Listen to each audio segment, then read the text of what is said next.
The afternoon sun hung low in the sky, casting long shadows over the bustling market street. The air was thick with the scent of fresh bread, sizzling street food, and the occasional gust of dust from the unpaved road. Vendors shouted out their prices. Bargaining voices blended into a chaotic symphony, and children weaved through the crowds, laughing and playing without a care in the world. But among them, one boy was not playing.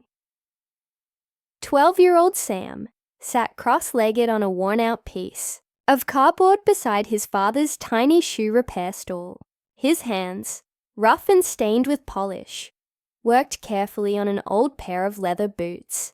His father, Mr. Carter, was busy attending to another customer, leaving Sam to handle this task alone. They had been struggling lately. Business had slowed down, money was tight, and some nights they barely had enough to eat. Sam had learned early in life that every coin counted. That day, Sam had been waiting for customers for hours when he saw an old man approaching. His clothes were faded, patched at the elbows and knees, but his posture was straight and his eyes were sharp. In his hand, he carried a pair of worn-out shoes that had clearly seen better days. He stopped in front of Sam and held them out. "Can you fix these?" the old man asked, his voice deep and steady. Sam hesitated. The shoes were in terrible shape. The soles were peeling off, the leather was cracked, and the laces had long since broken. Fixing them would take time and effort. He glanced at his father, who was still busy. He could have refused. He could have asked for more money. But something about the old man's steady gaze made him nod. "I'll do my best," Sam said, taking the shoes gently. The old man watched as Sam got to work, his small fingers moving carefully. He cleaned the leather, stitched the torn edges, and polished the shoes until they shone. It wasn't perfect, but when he was done, they looked far better than before. When Sam handed them back, the old man inspected them carefully, nodding in approval. He reached into his pocket and pulled out a few coins, far less than what the repair was worth. Sam hesitated again. They needed the money, but this wasn't enough. Before he could say anything, the old man spoke. "You've done good work, boy. What's your name?" "Sam," he answered, still looking at the coins in the old man's hand. The man smiled, placing the money in Sam's palm. "Thank you, Sam. Sometimes a small kindness can change everything." Then, without another word, he turned and walked away. Sam watched him disappear into the crowd, feeling a strange sense of unease. He couldn't explain why, but something about that man felt different.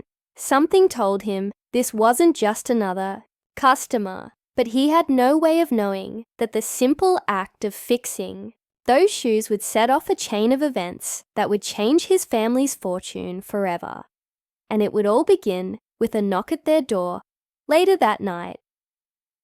That night, the wind howled outside as Sam and his family sat around their small wooden table, sharing a humble dinner.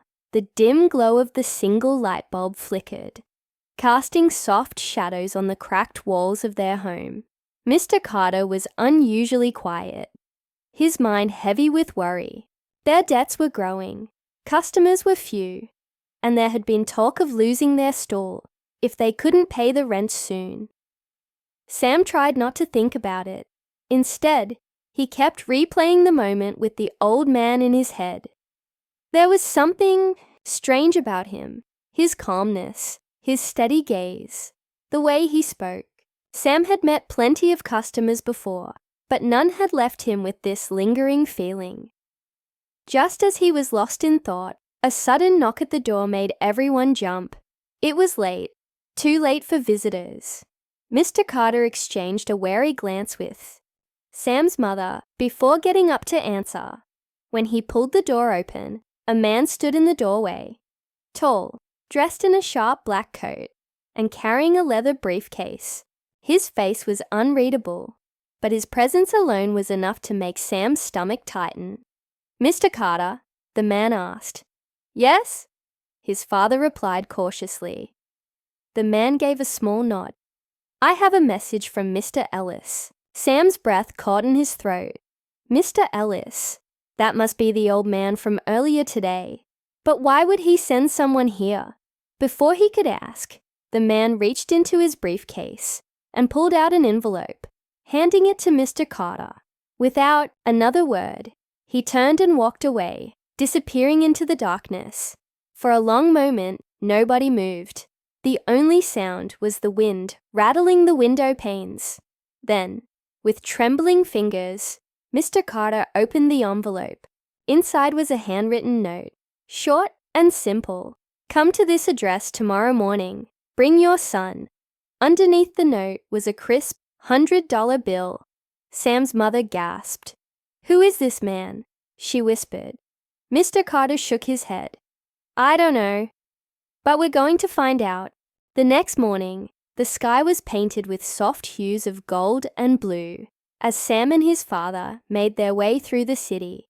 They followed the address scribbled on the note, which led them far from the market streets they knew so well. The buildings here were taller, the roads smoother, and the air felt different, cleaner, quieter.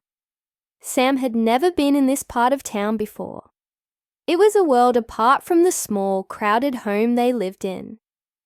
Eventually, they reached an iron gate, standing before a vast estate surrounded by manicured gardens and towering trees.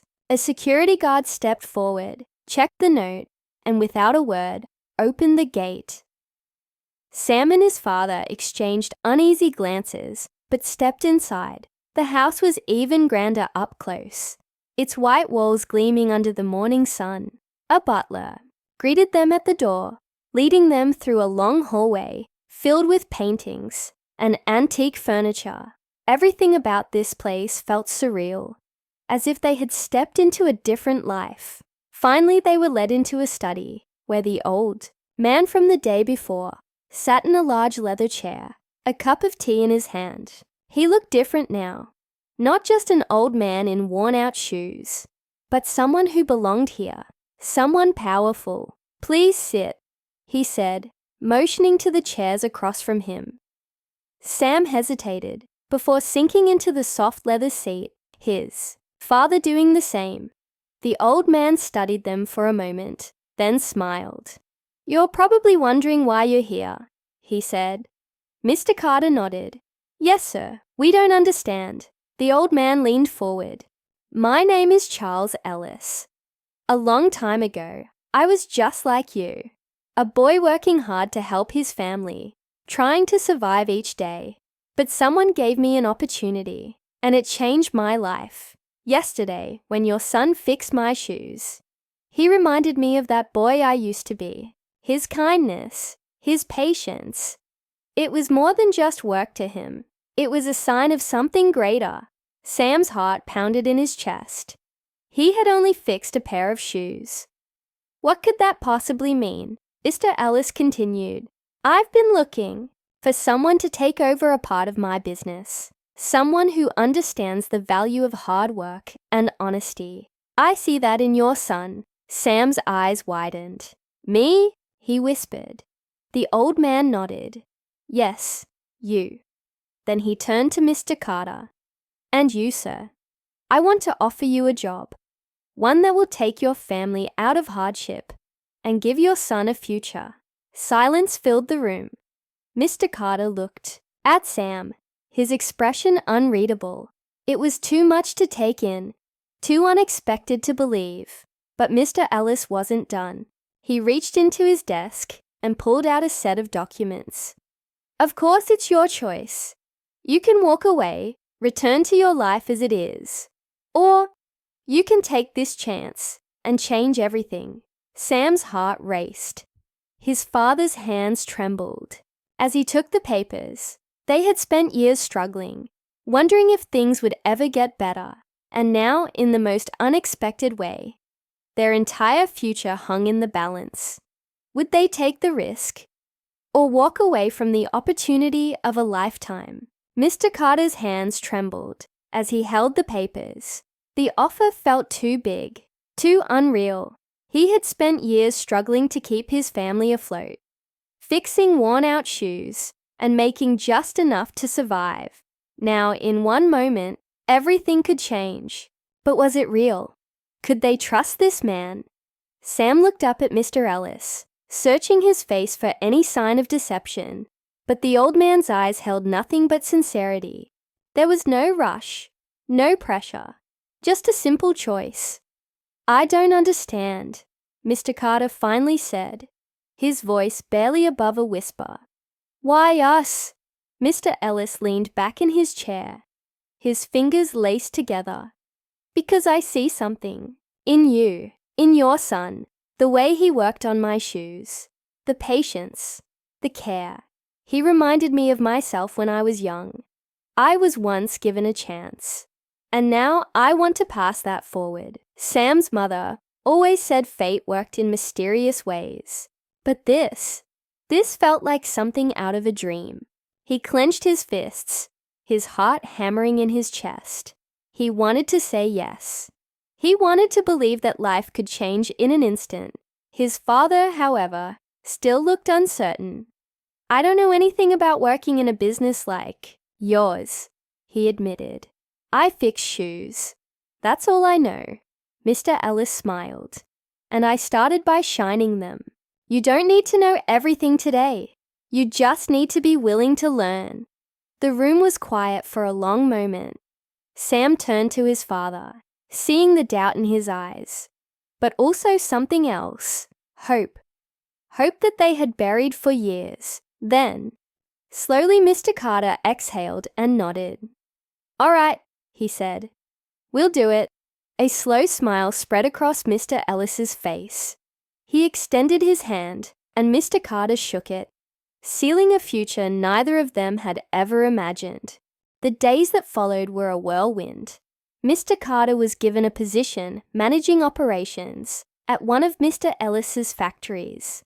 Learning from the ground up, it wasn't easy. There were long hours, new skills to master.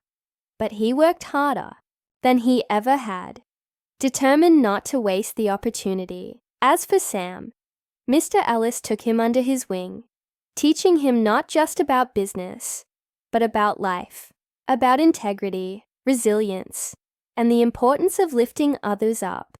Sam absorbed every lesson like a sponge, growing into a confident young man with dreams bigger than he ever thought possible. Months turned into years, and with time, their struggles became a distant memory. Their once cramped home was replaced by a comfortable house. The worry lines on Mr. Carter's face faded, replaced by quiet pride. And Sam, the boy who once fixed shoes in the street, was now helping run a business that gave opportunities to others just like him. One evening, as Sam walked through the market where his journey had begun, he spotted a young boy sitting on the ground, struggling to fix a torn sandal. His hands were small, his face streaked with dust, but his eyes held determination. Sam knelt beside him. "Need some help?"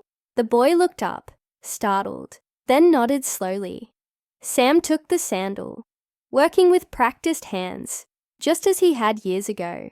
As he handed it back, he saw the same mix of surprise and gratitude he had once felt. "Sometimes," Sam said with a smile, "a small kindness can change everything." And with that, he stood and walked away, knowing that his story had come full circle. But for someone else, it was just beginning.